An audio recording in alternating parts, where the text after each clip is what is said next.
Ali radiallahu anha, or Aisha radiallahu anha said,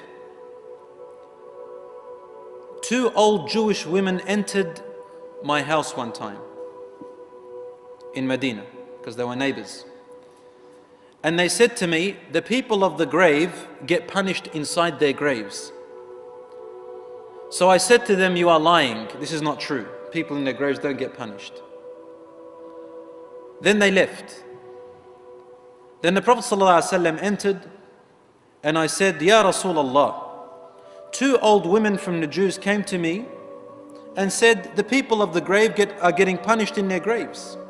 The Prophet ﷺ said, Sadaqata, innahum yu'adhabuna adhaban tasma'uhu al-baha'im. They spoke the truth, those two Jewish women. The people of the grave who are getting punished, they get punished until the animals can hear them.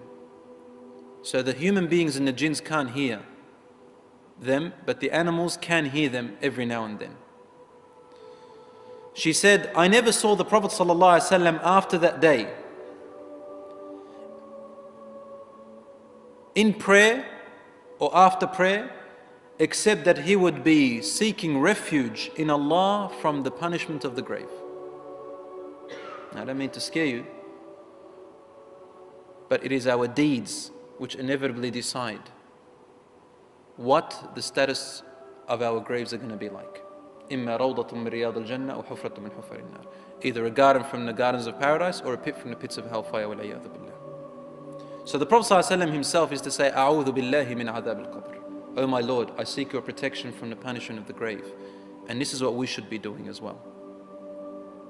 One day, the Prophet ﷺ, he himself saw a dream. And when the prophets see a dream, it's absolutely true from Allah subhanahu wa ta'ala. No doubt. They either see from Allah or nothing. Different to us. And he said, Atani atini al-layla. This night, last night, someone came to me in my dreams, meaning angels. They came to me, two. And they took me into the skies, into the life of the barzakh, into another world of the dead, the world of the dead. It doesn't say the world of the dead, but Prophet ﷺ means here that he took him to the world of the unseen. And it is the world of the dead. Soon you'll see what I mean.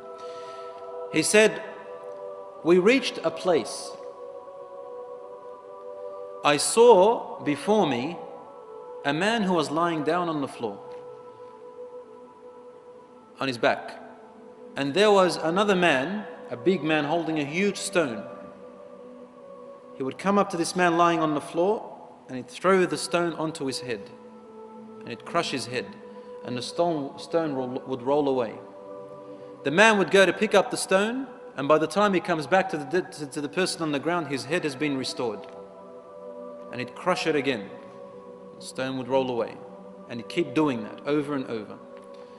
So I asked them, who is this man on the floor, and why is that other man doing this to him?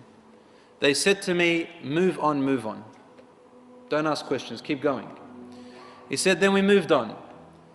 Then we passed by a man who had a hook, a brass hook in the front of his hands. Or actually a man who was sitting down. And there was another man behind him who had a brass hook. And he would place the hook on the front of his face from his mouth. And he would rip his mouth and eyes and half of the face to his ear. Then he would come to the other side of his face and rip his other side of his face to the other ear. When he'd go to the other side, the first side is restored. Then he'd do the same to the restored side, and then the other side is restored. And then he'd do it again.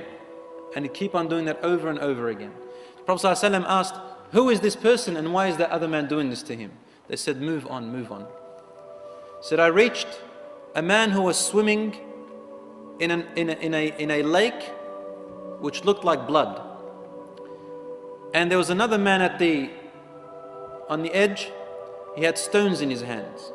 The man would swim to the other man. The other man would put stones into his mouth and he would have to swallow them and carry them across. And he would bring them out on the other side and he would come back, swim back, take another stone, put it on the other side and continuously do that.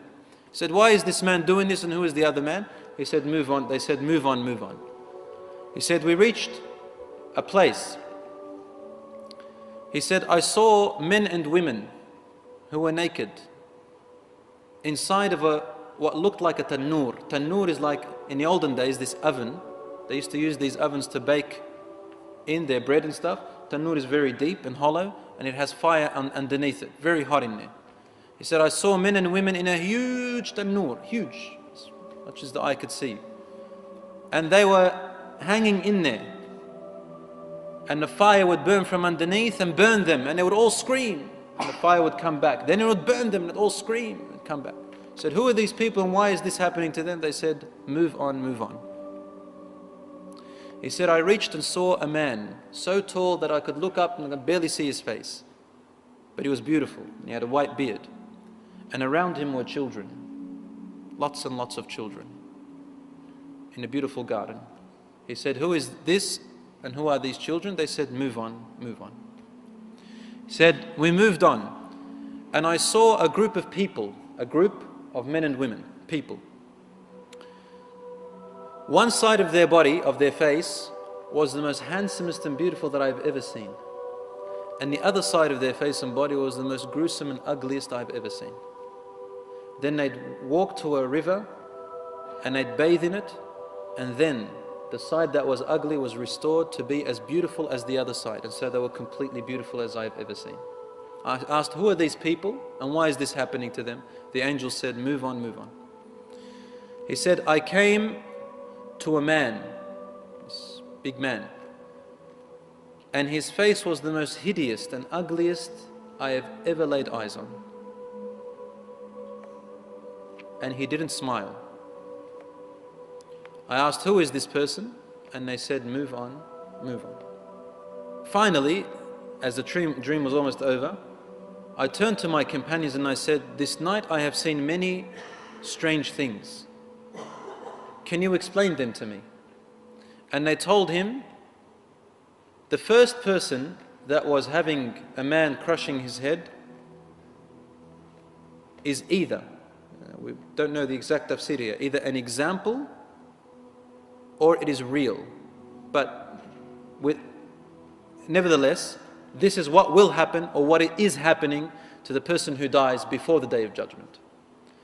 He said, that was a man who used to deliberately sleep past his duties, his prayers. يَتَثَاقَ رَأْسُهُ عَنَ الصَّلَاةِ. His head is too heavy to get up for his prayers. And so he is being punished like this until the Day of Judgment. The second person, who were having hooks ripping their sides of their faces to their ears, said, these are the people who used to spread lies about other people. Walk out of their home and spread lies about this person, that person, rumors, lies. And they'd carry on information without making sure if it's true, and they carry it about the other people, ruining their lives and their reputations. Namima. It's called namima.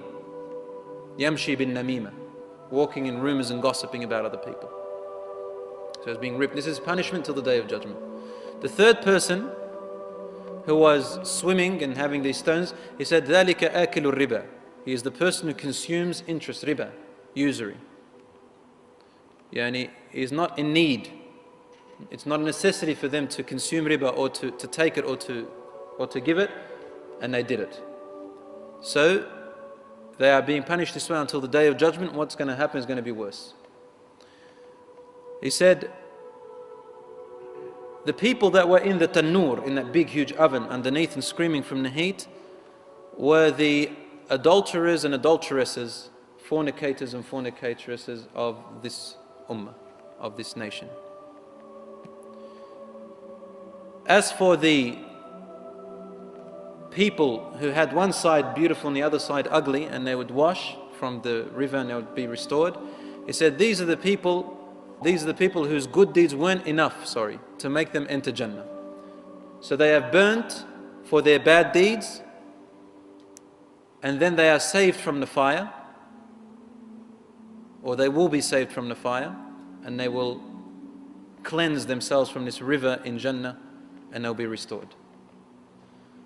As for the tall man that you saw with children around him, that is Prophet Ibrahim alayhi salam. And those children are the children of believers and non-believers who died before the age in which the sayyi'at are placed upon them, for the age of maturity. As for the man who you saw was hideous and didn't smile, then this is Malik, the angel guardian of the fire, of hellfire. مَبْتَسَمَ مُنذ خُلِقَتِ النَّارِ. He has never smiled since the day the fire, hellfire was created by Allah subhanahu wa ta'ala. And he is the guardian who makes sure the people of hellfire are being tortured for their choice of going against Allah and refusing His message. But these are examples of the things that are happening or will happen in the life of the barzakh. We ask Allah subhanahu wa ta'ala to save us from those punishments. Ameen ya Rabbal Alameen.